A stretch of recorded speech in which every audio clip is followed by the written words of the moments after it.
Le 14 octobre 2025. Retenez bien cette date. Ce jour-là, la Belgique a connu une journée de confrontation sociale absolument hors norme. Un jour où, littéralement, tout le pays s'est arrêté. Alors on va décortiquer ensemble ce qui s'est vraiment passé. Le premier chiffre, il est juste énorme. 140 000. C'est le nombre de manifestants dans les rues de Bruxelles, selon l'estimation haute des syndicats. Pour se faire une idée, c'est plus du double de la mobilisation précédente. On parle d'une véritable marée humaine. Et attention, ce n'était pas juste une manif de plus dans le calendrier, non, c'était tout simplement la plus grosse démonstration de force syndicale de la dernière décennie. Les enjeux étaient donc colossaux. Mais qu'est-ce qui a bien pu mettre autant de monde dehors ? Pour comprendre, il faut aller voir ce qui a mis le feu aux poudres. Et au cœur de tout ça, il y a le plan du nouveau gouvernement, un plan surnommé Arizona. Voyons un peu ce qu'il y a dedans. Ce plan Arizona, c'est un vrai catalogue de réformes qui touche à plein de choses. On y trouve une refonte des pensions qui pénalise ceux qui partent plus tôt, une limitation de la durée du chômage à 2 ans, une généralisation des flexi-jobs, mais aussi une baisse de la paye pour le travail de nuit et bien sûr des coupes dans les services publics. Forcément, pour les syndicats, c'est un cocktail explosif. Et cette phrase de Maria Lenska de la CSC résume tout. Les mots sont très forts, dégradation sans précédent, exclure 200 000 personnes. Voilà. Là, on commence à saisir l'ampleur de la colère qui a mené à cette journée historique. Bon, revenons au déroulé de cette fameuse journée, parce que ce 14 octobre a vraiment eu 2 visages, un côté très calme et un autre beaucoup plus tendu. D'un côté, on a l'immense majorité des gens, des dizaines de milliers de personnes, qui ont défilé dans une ambiance plutôt bon enfant. Et puis de l'autre, on a des groupes masqués qui, eux, étaient clairement là pour en découdre et qui ont forcément terni l'image de la mobilisation. Et quand on parle de violence, on ne parle pas de petites bousculades. Ça a commencé dès le matin avec des incendies. Puis des bâtiments officiels visés, des sièges de partis politiques tagués, un hôtel de luxe saccagé, la police a dû sortir les canons à eau et a procédé à une vingtaine d'arrestations. Un vrai climat d'insurrection dans certaines rues de la capitale.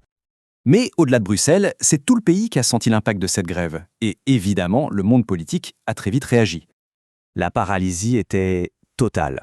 Imaginez un peu le tableau. Les aéroports de Bruxelles et Charleroi fermés, 48 000 passagers bloqués au sol, les bus, trams et métros quasiment à l'arrêt, des perturbations partout. Écoles, hôpitaux et même prisons, et le secteur privé n'y a pas échappé, avec des pertes qui se chiffrent en centaines de millions d'euros.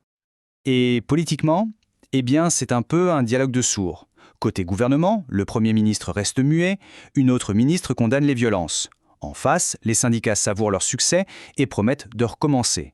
Le patronat, lui, fait les comptes et l'opposition demande au gouvernement d'écouter la rue. Bref, chacun campe sur ses positions. Alors, après cette journée de chaos, de mobilisation monstre et de tension, il est temps de faire le bilan. C'est la question clé. Au final, qui a gagné et qui a perdu ? C'est l'heure du verdict. Qui sort vraiment renforcé de ce bras de fer ? Est-ce que ce sont les syndicats avec leur marée humaine ou est-ce que c'est le gouvernement qui n'a pas cédé ? Faisons les comptes, camp par camp. Alors, pour les syndicats, le bilan est assez contrasté. Côté positif, c'est une démonstration de force indéniable. L'unité est là et ils ont prouvé qu'ils pouvaient mettre le pays à l'arrêt. Mais, et c'est un gros mais, côté négatif, ils n'ont obtenu aucune concession du gouvernement. Et puis, l'image du mouvement a quand même été écornée par les violences. Et pour le gouvernement, alors, c'est aussi un bilan en demi-teinte. Le gros point positif pour eux, c'est qu'ils n'ont pas reculé d'1 centimètre sur leurs réformes. Par contre, ils ont quand même montré des signes de faiblesse. Ils ont dû reporter la présentation de leur budget et ils ont clairement sous-estimé la taille de la mobilisation. La pression sur leurs épaules est maintenant immense. Alors, le verdict final dans tout ça ? On pourrait dire que c'est un match nul. Une incroyable démonstration de force d'un côté qui n'a pas réussi à faire plier un gouvernement qui, lui, a tenu bon, mais qui en sort quand même fragilisé. Au final, personne ne peut vraiment lever les bras en signe de victoire.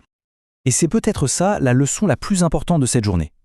Ce 14 octobre 2025, ce n'était pas la fin de l'histoire. C'était sûrement le premier acte d'un bras de fer social et politique qui s'annonce très long. La confrontation, elle, ne fait sans doute que commencer.